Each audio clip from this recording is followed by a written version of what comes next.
बिहार के चुनाव के नतीजे आप सब ने आज दिन भर देखे होंगे और चुनाव के नतीजे देखने के बाद में दो बड़े सवाल खड़े होते हैं, क्योंकि बम्पर एक तरफा पूरा चुनाव एनडीए के पक्ष में चला गया। तो सवाल यह है बिल्कुल सीधा सा और दो टूक सवाल कि क्या तेजस्वी यादव, क्या राहुल गांधी बिहार के चुनाव में चूक गए या बिहार के चुनाव में वोट चोरी हुई है।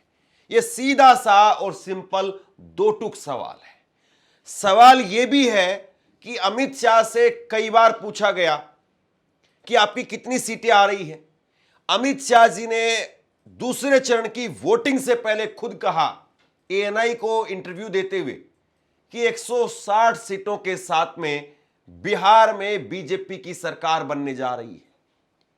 तो 202 इस वक्त में जो नंबर निकल करके सामने आ रहा 202, ये 202 का आंकड़ा अमित शाह के जहन में भी नहीं था, लेकिन फिर भी 202 आ गया। कोई भी पार्टी का सबसे बड़ा नेता होता है और अमित शाह सबसे बड़े ही नेता आप मान करके चलिए, मोदी जी के बाद में नंबर 2 है। तो कोई भी पार्टी का सबसे बड़ा नेता होता है, वो सबसे हाई मार्क वो सेट करके बोलता है। यानी 140 आनी होगी तो 160-70 कहकर के बोलेंगे, 160-70 आनी होंगी तो 200 कहकर के बोलेंगे, 80 आएंगी तो 100 कहकर के बोलेंगे, 100 आएंगी तो 125-30 कहकर के बोलेंगे। ये आमतौर पर ट्रेंड है। किसी भी पार्टी के किसी भी नेता से आप बात करिए, बीच चुनाव में इसी तरह से जो है वो कहा जाता है 10-20 सीट बढ़ा करके, ताकि कार्यकर्ताओं के अंदर एक जोश पैदा हो। लेकिन अब सवाल यह है कि 202 तो अमित शाह ने भी नहीं बोला था कि 202 सीटें आएंगी। और ऐसा क्या था कि बिहार के अंदर 200 की बात कोई नहीं कह रहा था और 200 सीट आ गई। वैसे बीजेपी के छुटभइये नेता कह रहे थे कि 2025 में 225, लेकिन वो बात तो सब जानते हैं कि बहुत हवा की बात और जुमलेबाजी और लफाजी की बात है। लेकिन सीरियस तौर पर किसी ने नहीं कहा था कि 200 सीट आएंगी। तो अमित शाह भी जहां पर फेल हो गए, वहां वो चुनाव का नतीजा आया है। यानी इस वक्त में जब कुछ सीटों पर फाइनल नतीजे डिक्लेयर नहीं किए गए चुनाव आयोग की तरफ से, इस वक्त की स्थिति यह है 202 सीटों पर एनडीए है, 35 सीटों पर महागठबंधन है। 202 सीटों पर यह स्थिति है इस वक्त की, जब अभी मैं ये वीडियो रिकॉर्ड कर रहा हूं। 202 सीटों पर एनडीए है, 35 सीटों पर महागठबंधन है।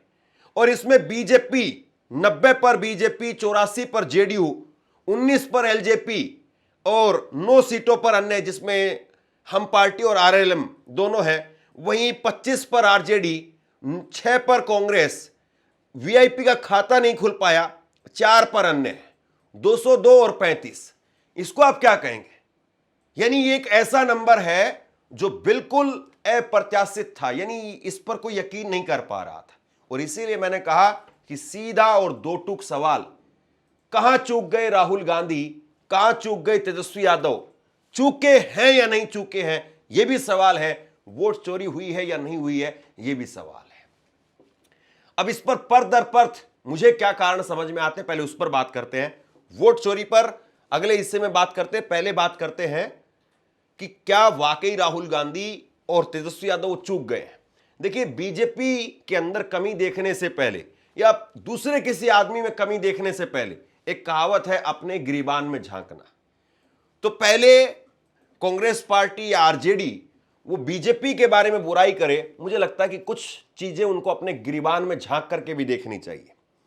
पहली बात यह है कि इस चुनाव को लेकर के क्या बीजेपी और कांग्रेस वो ये कह सकती है कि हां वाकई इस चुनाव में एक क्षण के लिए, एक समय के लिए ऐसा नहीं था कि हम अलग अलग थे। बिल्कुल दो जिस्म और एक जान बन करके चुनाव में हम थे। यानी जो एक कहावत कही जाती है कि दो प्रेमी वो ऐसे होते हैं, दो जिस्म और एक जान।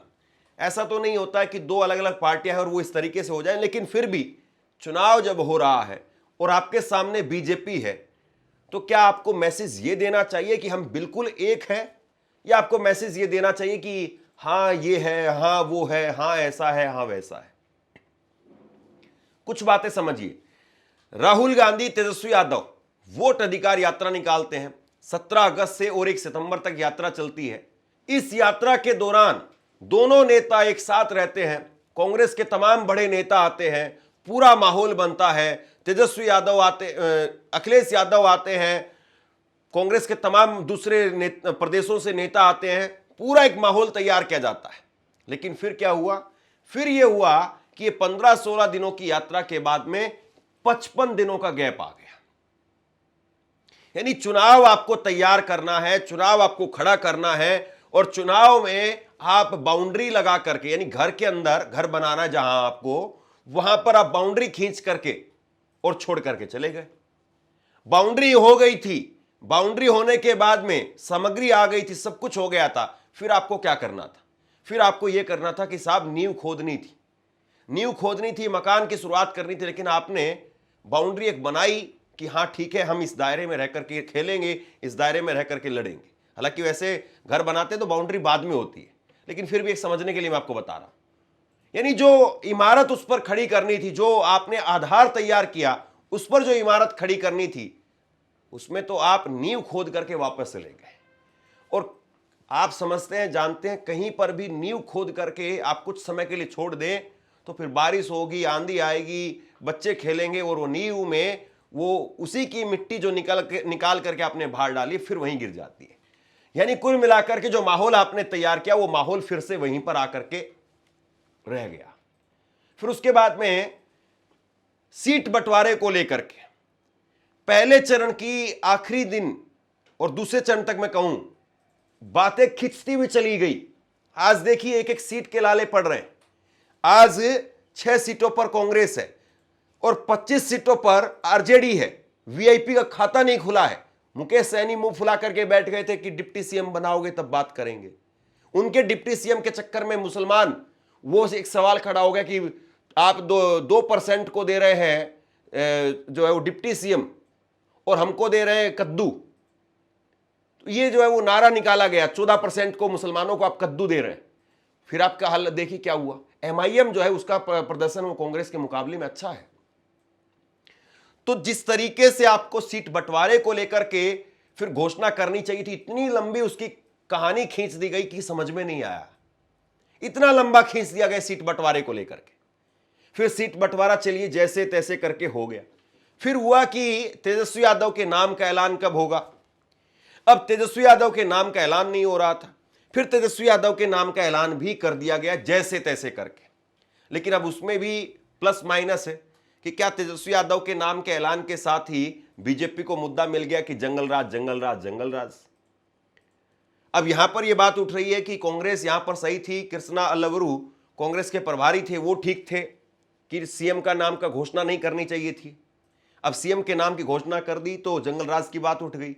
लेकिन एक सवाल कृष्णा अलवरू को लेकर के उठ रहे हैं कि कृष्णा अलवरू जो किसी पहले प्रदेश के चुनाव को लेकर के प्रभारी नहीं बने थे, यूथ कांग्रेस के प्रभारी थे, और वहीं से डायरेक्ट बिहार के अंदर प्रभारी बना करके भेज दिया। एक ऐसे नेता को जो युवा है अभी, जिसके पास में बहुत एक्सपीरियंस नहीं है, और जो अभी यूथ कांग्रेस का प्रभारी है, उसको आप बिहार के प्रभारी बना रहे हैं। जिनकी अपनी पृष्ठभूमि वो साउथ इंडिया की है, नॉर्थ इंडिया के भी नहीं है, वो उनको आपने प्रभारी बना दिया। तो ये बातें जो है वो कहीं ना कहीं महागठबंधन में सवाल खड़े करती है। महागठबंधन अपने गिरीबान में जब झांकता है तो वहां पर छेद दिखाई देते हैं। फिर बात ये निकल करके सामने आई कि राहुल गांधी, अब राहुल गांधी वोट चोरी की बात करते हैं। बिहार के अंदर पहले चरण की जब वोटिंग होनी थी उससे पहले प्रेस कॉन्फ्रेंस करते हैं कि भैया हरियाणा में वोट चोरी करके सरकार बनाई गई है, अगली बार बिहार में होने वाला है। अब हो सकता है कि इस बिहार चुनाव के बाद में फिर से वो एक नया प्रेस कॉन्फ्रेंस करके कहें कि देखिए ये सब कुछ हो गया है, ऐसे ऐसे करके घोटाला हुआ है, ऐसे ऐसे करके फर्जीवाड़ा हुआ है। लेकिन बीच चुनाव में कल वोटिंग होनी है, कल सुबह, आप क्या संदेश दे रहे हैं? अब वो उसका मैसेज क्या था? क्या उसका मैसेज ये था कि बिहार में और बम्पर तरीके से वोटिंग की जाए, ये मैसेज था? या उसका मैसेज ये था कि बिहार के अंदर हमारा कोई बहुत ज्यादा इंटरेस्ट नहीं है क्योंकि बिहार में तो पहले ही वोट चोरी होने वाली है? हर बात के दो मीनिंग होते हैं, और यहां पर कौन सा मीनिंग आप देना चाह रहे हैं और कौन सा मीनिंग जनता लेगी, ये दो बड़ी बातें हैं। अब जाहिर सी बात है, आपने क्या मैसेज सोच करके दिया और जनता ने क्या मैसेज लिया। बीच चुनाव में ऐसा एक्सपेरिमेंट क्या ठीक था? क्या हाइड्रोजन बम या हरियाणा को लेकर के जो बात आपने कही उसको 10 दिन के बाद में नहीं किया जा सकता था, या 10 दिन पहले नहीं किया जा सकता था, ताकि उसको सही तरीके से आप बिहार की जनता के दिलो दिमाग तक बैठा पाते कि देखिए ये सिचुएशन हुई है और आपको इस तरीके से काम करना है। 121 सीटों पर कल वोट होना है और 121 सीटों पर कल वोट होगा। उससे पहले आप दिल्ली के अंदर प्रेस कॉन्फ्रेंस करके बता रहे हैं हरियाणा में 25 लाख वोट चोरी हुए थे, यहां पर भी वोट चोरी हो रहे हैं। क्या ये बात उतनी जल्दी उस तरीके से जमीन पर आपके नेता समझा पाए? क्या आप समझा पाए? और जाहिर सी बात है, जब चुनाव प्रचार खत्म हो जाता है तो उसके बाद में तो वैसे ही नेता घर घर घूम नहीं सकते हैं, और आपके पास में आपका संगठन है कितना। टेक्निकली प्रचार बंद हो जाता है, नेता साइलेंट होकर के घर घर जा सकते हैं, लेकिन प्रचार कर ही नहीं पाते हैं। और कोई भी जो है वो अगले दिन प्रचार के लिए नहीं जाता, सब इसी काम में व्यस्त हो जाते हैं कि कल कहां कहां पर बस्ता बटेगा, यानी आपको जो है वो वोटर लिस्ट मिल गई है या नहीं मिल गई है, आपको कहां जाना है, यानी जो जिम्मेदारियां होती हैं वही लगाने में पर्टिकुलर कोई विधानसभा या उसके बूथ के आसपास के लोग वो लग जाते हैं। या कल आपको कहां कहां से लोगों को निकाल करके वोट दिलवाने के लिए लाना है, इन सारी चीजों में कामकाज चलता रहता है। तो कांग्रेस पार्टी या आरजेडी या फिर लेफ्ट पार्टियां या फिर वीआईपी वो दूसरों पर दोष दे, उससे पहले उनको अपने में देखना चाहिए कि अपने में कहां पर चूक हुई है। तेजस्वी यादव वो इतना चिपक करके बैठ गए कि 143 सीटों पर हम चुनाव लड़ेंगे। तेजस्वी यादव वो इतना चिपक करके बैठ गए कि मुकेश सहनी, उनके भाई संतोष सहनी को जो है वो टिकट दिया और बाद में उनकी टिकट पर भी अपने ही उम्मीदवार को लड़वा दिया। 10 सीटों पर फ्रेंडली फाइट हुई है। अब 10 सीटों पर फ्रेंडली फाइट आप देख लीजिए, एक मैसेज तो आपने दिया ना साहब, हम वोट चोरी और उस पर बात करेंगे, लेकिन आपने 10 सीटों पर फ्रेंडली फाइट करके दे दिया कि नहीं हम ठीक है, हम लड़ रहे हैं। देखिए बीजेपी में भी लाख कमी है। आप कह सकते हैं कि नीतीश कुमार को क्या सीएम बनाया था, क्या नीतीश कुमार वहां पर एक भी प्रेस कॉन्फ्रेंस करने के लिए आए, क्या इंटरव्यू देने के लिए आए, क्या प्रेस कॉन्फ्रेंस उन्होंने की? 20 सेकंड में 60 सेकंड में प्रेस कॉन्फ्रेंस छोड़ करके भाग गए। सारी बातें, लेकिन आप अपने बारे में पहले सोचेंगे ना, दूसरा आदमी कैसा है, या दूसरा आदमी उसकी शर्ट, उसकी कमीज वो कितनी कीचड़ में, बाद में हम बात करेंगे। आपकी कमीज साफ है, आपके ऊपर दाग है, आप पाक साफ हैं, ये सवाल तो आपसे पूछा जाएगा ना। बीजेपी पर तो रोजाना बात होती है, लेकिन कांग्रेस या महागठबंधन या इंडिया गठबंधन वो अपने बारे में कितनी बात कर रहे हैं, ये बहुत बड़ा सवाल है। अब सवाल यह है कि क्या वोट चोरी हुई? अब 2-3 बातें इसको लेकर के कही जा रही है कि देखिए ज्ञानेश कुमार गुप्ता का ये पूरा इलेक्शन है, यानी ज्ञानेश कुमार गुप्ता उन्होंने लिख करके दे दिया, वही चुनाव का नतीजा है। बहुत सारे इसको लेकर के मीम शेयर किए जा रहे हैं कि ज्ञानेश कुमार गुप्ता ने ये कर लिया, वो कर दिया, उनका बीजेपी के पटके पहना करके लोग बता रहे हैं कि बीजेपी के कार्यकर्ता से ज्यादा काम इन्होंने किया है, जो काम बीजेपी के लोग नहीं कर पाए वो ज्ञानेश कुमार गुप्ता ने कर दिया, जो काम राजीव कुमार नहीं कर पाए वो ज्ञानेश कुमार गुप्ता ने कर दिया। यह कहा जा रहा है कि ज्ञानेश कुमार गुप्ता वो पहले ही चुनाव में बिहार के अंदर इस तरीके से निकल करके सामने आए, तो इसके बाद में बंगाल में क्या करेंगे, असम में क्या करेंगे, यूपी में क्या करेंगे, पंजाब में भी सरकार बनवा देंगे, सब जगह सरकार बनवा देंगे। और ये सच्चाई है कि ज्ञानेश कुमार गुप्ता के नेतृत्व में ही पंजाब में भी चुनाव होने हैं, बंगाल में भी चुनाव होने हैं, तमिलनाडु में भी उनके नेतृत्व में ही चुनाव होने हैं, यानी वही चुनाव आयुक्त रहेंगे जब चुनाव होने। तो ज्ञानेश कुमार गुप्ता के ऊपर अगर आपको यकीन नहीं है, चुनाव आयोग पर आपको यकीन नहीं है, तो मुझे लगता है कि चुनाव का ही बहिष्कार कर देना चाहिए था। आज की जो स्थिति देखें, 35 सीटों पर आप आए हैं साहब। 35 सीटें तो आप 6 महीने बाद में भी लड़ते या चुनाव का बहिष्कार करते तो पार्टी चुनाव आयोग जो है वो एक तरफा जिता देता, तो भी एक तरफा में भी इतनी सीट बीजेपी की आनी थी। आप लड़े हैं, सब कुछ किया, फिर उसके बाद में भी इतनी सीट आपकी आई, तो कम से कम अगर नहीं लड़ते तो कुछ सुधार की गुंजाइश होती, कुछ प्रेशर बनता, कुछ तो होता। ये तो 35 सीटें तो बिल्कुल ना लड़ते, घर बैठे रहते, तब भी इतनी आती। 202 सीटें बीजेपी की आ रही है। बीजेपी अगर सीधे तौर पर उसको नॉमिनेट कर देते तो भी लोग इतना स्वीकार नहीं करते कि चलिए बीजेपी की 150 सीट कम से कम मानते, 160 सीट मानते, 170 सीट मानते। यहां तो बीजेपी लड़ करके और सारा काम करके और अब तो ऑथेंटिकेट हो गया, तो पहले ही बहिष्कार कर देते। कम से कम कुछ तो जनता के बीच में मैसेज आता ना कि हां, केवल प्रेस कॉन्फ्रेंस तक बातें सीमित नहीं है, केवल हवा हवाई नहीं है, जो कहा जा रहा है उसको किया जा रहा है। लेकिन आपने चुनाव भी लड़ा, आपने चुनाव लड़ा और चुनाव में क्या नतीजा आया? राघोपुर में तेजस्वी यादव वो पीछे पीछे रह गए। अब जहां तो कांटे का मुकाबला होने चाहिए था, पूरे प्रदेश में एक एक सीट पर होना चाहिए था, लेकिन वो कांटे की लड़ाई में खुद अपनी सीट पर फंस गए।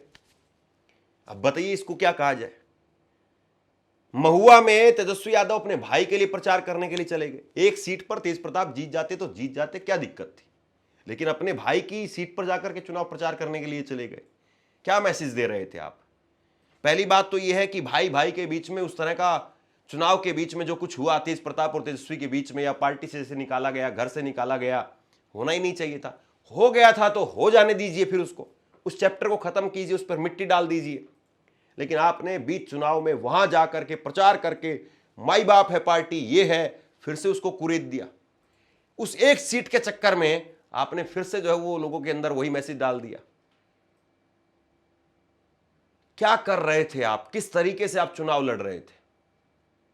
और फिर वो एक बड़ा सवाल यह भी खड़ा हुआ कि हर घर में एक सरकारी नौकरी देंगे, जो आंकड़ों के ऊपर असंभव था। यानी 9 लाख करोड़ रुपए का बजट चाहिए, जब आप ये काम कर पाएंगे। आप 1 करोड़ बोल देते, बीजेपी ने बाद में 1 करोड़ बोला है, आप 1 करोड़ बोलते कि हम 1 करोड़ नौकरियां देंगे। वो एक फिजिबल आंकड़ा होता कि हां ठीक है, इस तरह से कुछ दिया जा सकता है।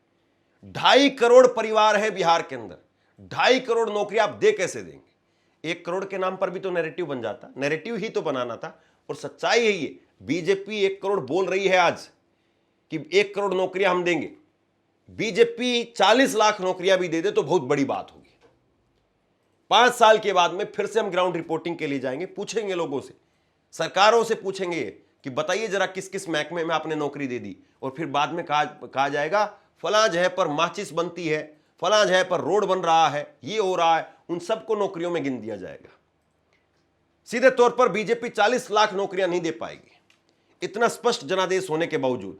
चाहे नीतीश कुमार को हटा करके बीजेपी अपना सीएम बना ले तब भी। लेकिन तेजस्वी यादव को किसने कहा कि ये हर घर में एक सरकारी नौकरी की बात कह दी? यानी एक तरीके से मजाक सा उड़ गया।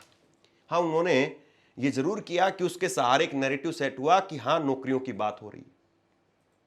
लेकिन फिर भी ये तो सवाल पूछा जाएगा कि आपने ऐसी बात क्यों कही जो लगे कि 15 लाख वाली जुमले वाली बात है, बकवास है। क्योंकि नेताओं पर तो वैसे भी लोगों का यकीन नहीं है, लोग वैसे भी नेताओं को जो है वो नकारने लगे। तो कई ऐसी चीजें हैं जो गठबंधन के नेताओं को भी सोचना पड़ेगा कि आप जो कर रहे हैं, आपके सामने बीजेपी है, आरएसएस है, सरकारी मशीनरी है, फिर आपका चुनाव आयोग भी है, सब कुछ है, और उसके सामने आप क्या कर रहे हैं?